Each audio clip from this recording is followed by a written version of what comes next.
Hello everyone, আমি পম্পি বলছি। আমার নতুন একটি ভিডিওতে সবাইকে এত ভালোবাসা। আশা করি আপনারা খুব ভালো আছেন। আমরাও কিন্তু বেশ ভালো আছি।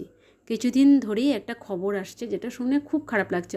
হয়তো আপনারা ভিডিওটা দেখে বুঝেছেন আমি কি বলতে চাইছি। তার আগে কিছু আমি কথা বলতে চাই।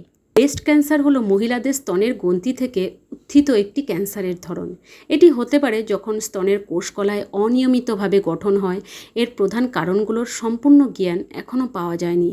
তবে কিছু ফ্যাক্টর রয়েছে যা এর ঝুঁকি বাড়ায়, যেমন বয়স, পরিবারের স্তনের ক্যান্সারের ইতিহাস, রোগীর জেনেটিক কারণ, অস্বাস্থ্যকর জীবনযাপন এবং হরমোনাল পরিবর্তন। এটির প্রাথমিক লক্ষণগুলি স্তনের গঠনের পরিবর্তন, গাঁট বা ফুলতে থাকতে পারে। যদি সম্ভবত স্তনে কোনো পরিবর্তন অনুভব করেন তাহলে তা নিশ্চিত করার জন্য চিকিৎসকের সাথে পরামর্শ নেওয়া উচিত। আমি হেনা খানের কথা বলছি। হেনা খান সম্প্রতি তার সামাজিক যোগাযোগ মাধ্যম প্রোফাইলে তার তৃতীয় স্তরের ক্যান্সার নির্ণয়ের খবরটি শেয়ার করেছেন। তিনি জানিয়েছেন যে তিনি ইতিমধ্যেই তার প্রথম কেমোথেরাপি সেশন সম্পূর্ণ করেছেন। এই রোগটির বিরুদ্ধে লড়াই করতে সম্পূর্ণ প্রস্তুত সে। তার অনুসারীরা তার এই সাহস এবং ইতিবাচক মনোভাব দেখে অনুপ্রাণিত হয়েছেন।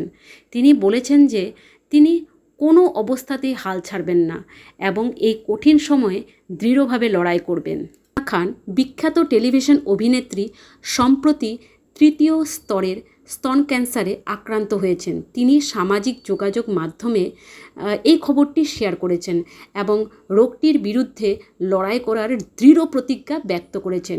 হেনা ইতিমধ্যে তার চিকিৎসা শুরু করেছেন এবং তার প্রথম কেমোথেরাপি সেশন সম্পূর্ণ করেছেন। তিনি ইতিবাচক এবং আশাবাদী রয়েছেন এবং তার অনুগামীদের তার দৃঢ়তা এবং সাহসের মাধ্যমে উৎসাহিত করেছেন। তিনি আরও উল্লেখ করেছেন যে তিনি চিকিৎসার প্রতিটি ধাপে ধৈর্য ধরে থাকবেন এবং তার অনুরাগীদের ভালোবাসা এবং সমর্থনের জন্য কৃতজ্ঞ। হেনা খান তার ভক্তদের অনুরোধ করেছেন যে তারা যেন তার জন্য প্রার্থনা করেন। হ্যাঁ, আমরাও সবাই প্রার্থনা করি সে যেন দ্রুত ভালো হয়ে উঠুক। ধন্যবাদ। আপনাদের যদি এই ভিডিওটা ভালো লাগে অবশ্যই লাইক, সাবস্ক্রাইব এবং শেয়ার করবেন। ধন্যবাদ। দেখা হচ্ছে নেক্সট ব্লগে। আজকের জন্য টাটা, বাই বাই, শুভরাত্রি।